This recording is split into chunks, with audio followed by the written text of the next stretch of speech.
Good morning, class. Today we are going to start our new chapter in class 8 mathematics, that is chapter 9 algebraic expressions. ठीक है, तो ये chapter आप लोगों के लिए बहुत इंपॉर्टेंट है। इसी चैप्टर से रिलेटेड आपका चैप्टर 14 फैक्टराइजेशन भी है। ठीक है, तो ये चैप्टर को आपको बहुत अच्छे से पढ़ना होगा, तभी आपको नेक्स्ट चैप्टर जो चैप्टर 14 फैक्टराइजेशन है वो आपको समझ में आएगा। तो सबसे पहले हम ये जान लेते हैं कि अलजेब्रिक एक्सप्रेशंस असल में होता क्या है। ठीक है, मैथ्स में हम दो चीजों को बहुत मानते हैं। एक होता है नंबर्स, ठीक है, जिसको बोलते हैं 1 2 3 4, जिसको भी आप लिखते हो 1 2 3 4 एंड लिखते जाओ लिखते जाओ लिखते जाओ। एंड फिर एक होता है वेरिएबल्स, एक होता है वेरिएबल्स जिसमें हम इंग्लिश के अल्फाबेट्स लेते हैं। ठीक है, जैसे ABCD हो गया, ABC हो गया, MN हो जाता है, XYZ हो जाता है, ऐसे करके 26 अल्फाबेट्स में हम कुछ भी ले सकते हैं। ठीक है, तो जब कभी भी हम इसको लिखें या इन दोनों को मिला के लिखें, वेरिएबल्स को मतलब होता है कि जिनकी वैल्यू बदलती जाए, जिनकी वैल्यू रुकती नहीं है। जैसे हमको पता है कि 2, तो 2 की वैल्यू हमेशा 2, यानी इसकी वैल्यू कभी नहीं बदलेगी। यानी ये क्या होते हैं, ये कांस्टेंट्स होते हैं। नंबर क्या होते हैं, कांस्टेंट, यानी जो कभी नहीं बदलेगा। लेकिन वेरिएबल्स का मतलब होता है कि जो बदलते जाएगा, जिसकी वैल्यू कंटिन्यूसली क्या होती जाएगी, चेंज होती जाएगी, तो उसको हम लोग क्या बोलते हैं, वेरिएबल्स। ठीक है, तो जब कभी भी आप या तो सिर्फ इसको लिखो, या मतलब इनको लिखो, या एक साथ इन तीनों को लिखो, या फिर इसके साथ इसको लिखो, ठीक है, तो उसको हम लोग क्या बोलते हैं, अलजेब्रिक एक्सप्रेशन। अलजेब्रिक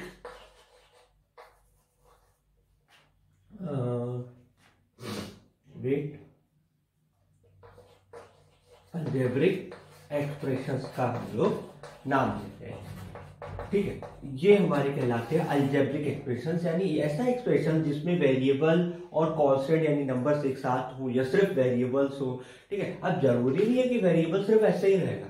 वेरिएबल्स ऐसे भी हो सकता है x + y, वेरिएबल्स ऐसे भी हो सकता है x², वेरिएबल्स ऐसे भी हो सकता है y³। ठीक है, ये तीनों मल्टीप्लाई भी हो सकते हैं, ये तीनों डिवाइड भी हो सकते हैं, तीनों सब्ट्रैक्शन में भी हो सकते हैं। अब जरूरी नहीं कि वेरिएबल वेरिएबल ही प्लस हो, वेरिएबल नंबर भी प्लस माइनस में हो सकते हैं। तो उस बेसिस पे हम इनको पॉलिनोमियल्स बोलते हैं। क्या बोलते हैं, पॉलिनोमियल्स। कि कोई भी अलजेब्रिक एक्सप्रेशन को जब लिखा जाता है तो वो पॉलिनोमियल्स पे कहलाते हैं। जैसे कई प्रकार के अलजेब्रिक एक्सप्रेशन होते हैं, मोनोमियल, बाइनोमियल, ट्राइनोमियल। ठीक है, जब कभी भी इनको लिखा जाता है तो इनको एक टर्म दिया जाता है, पॉलिनोमियल। क्या टर्म दिया जाता है, पॉलिनोमियल। ठीक है, मोनोमियल का मतलब होता है जिसमें सिर्फ एक ही वेरिएबल हो, या तो ऐसे हो 2x हो, या सिर्फ x² हो, या सिर्फ y हो, कोई भी अल्फाबेट। हम तो सिर्फ x y z ही ज्यादातर लिखते हैं, बहुत रेयर होता है कि हम किसी और दूसरे वेरिएबल को ले लें। ठीक है, 2x हो या 3x हो, लेकिन मतलब इसमें प्लस माइनस नहीं रहेगा, ये आपको याद रखना है। ये अकेले रहेंगे, या तो डिवीजन में हो जाए, x/4 हो जाए, या z/5 हो जाए, तो इनको हम लोग क्या बोलते हैं, मोनोमियल। कि ये केवल अकेले है, इनके साथ और कोई नहीं है, ना प्लस में है ना माइनस में है। मल्टीप्लीकेशन में है या डिवीजन में चलेगा, लेकिन प्लस माइनस में नहीं होना चाहिए। फिर उसके बाद आता है बाइनोमियल।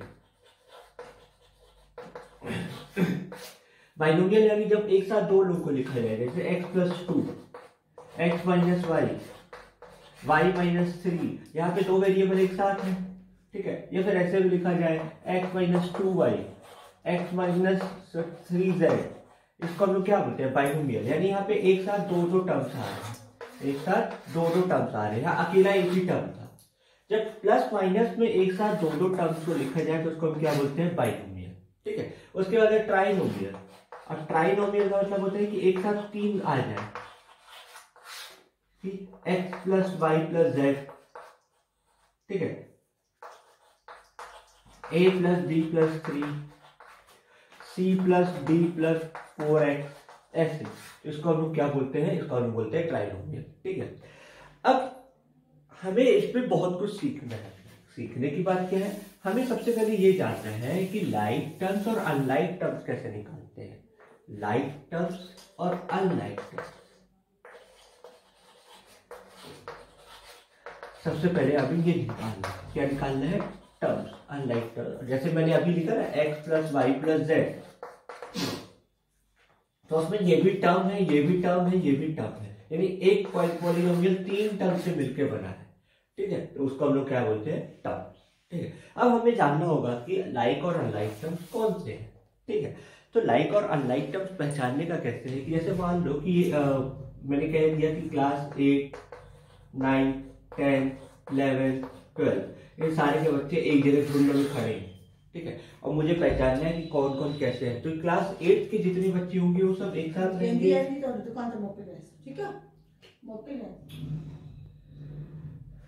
क्लास 8 के जितने बच्चे हैं वो सब एक साथ हो जाएंगे तो लाइक।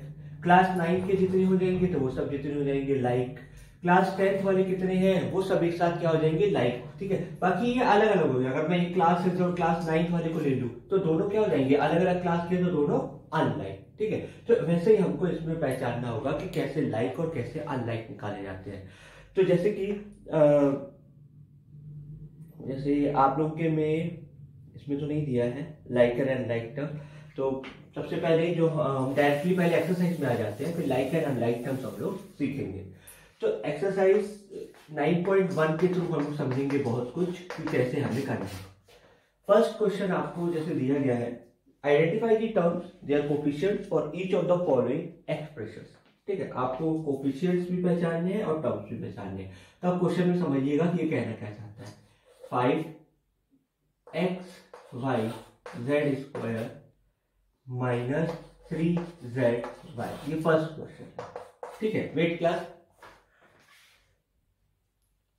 तो क्लास इसमें आपको पहचानना है कि टर्म्स और कोफिशिएंट्स कैसे हैं। तो मैंने आपसे क्या कहा, जो अलग अलग लिखे हैं वो पूरे टर्म्स हो जाएंगे। वो क्या हो जाएंगे, टर्म्स हो जाएंगे। ठीक है, तो यानी यहाँ पे टर्म्स कौन कौन से हैं, एक है 5xyz स्क्वायर, दूसरा है -3zy। ठीक है, आपको माइनस नहीं इग्नोर करना है, माइनस लेना है। प्लस होता तो ठीक है मैं डायरेक्टली 3zy लिख देता, लेकिन ये माइनस में है तो माइनस लिखना बहुत जरूरी है। ठीक है, उसके बाद आपसे पूछा इसके कोफिशिएंट्स भी आपको बताने हैं।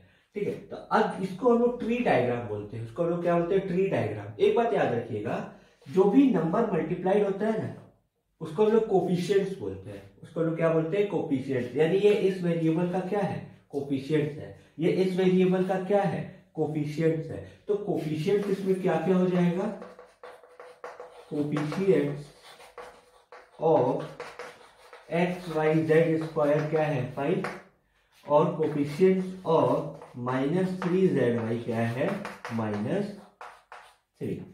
ठीक है, यानी आपको ऐसे पहचानना रहेगा कि इसका कोफिशिएंट क्या है, इसका कोफिशिएंट क्या है। तो माइनस को आपको नहीं हटाना है। ठीक है, तो ये क्वेश्चन आपको ऐसे करना रहेगा। इसको हम ट्री डायग्राम के बेसिस पे अगर करें तो ये ऐसे रहता है, ऐसे एक ट्री डायग्राम होता है। तो इसमें पहले तो हम टर्म्स को लिखते हैं ऐसे। तो ये कितना हो जाएगा 5xyz स्क्वायर, और ये क्या हो जाएगा -3zy। फिर ये कितने चीजों से बना हुआ है उसको अलग अलग लिखो। देखो, एक -5 से बना है, एक x से बना है, एक y से भी बना है, और एक z स्क्वायर से बना है। और ये किससे किससे बना है, ये -5 नहीं 5 से है, ये -3 से, z से और y से बना हुआ है। अब देखो इसमें नंबर क्या है 5, इसमें नंबर क्या है -3, तो ये क्या हो गया, कोफिशिएंट। ठीक है, ऐसे ही हम एक और क्वेश्चन सॉल्व करते हैं, जैसे कि है आपका क्वेश्चन नंबर 3।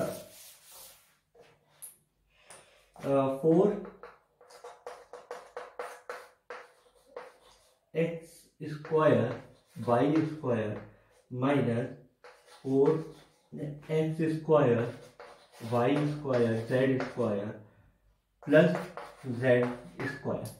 तो इसमें कितने टर्म्स हैं, 1 2 3। ठीक है, तो टर्म्स लिख दो।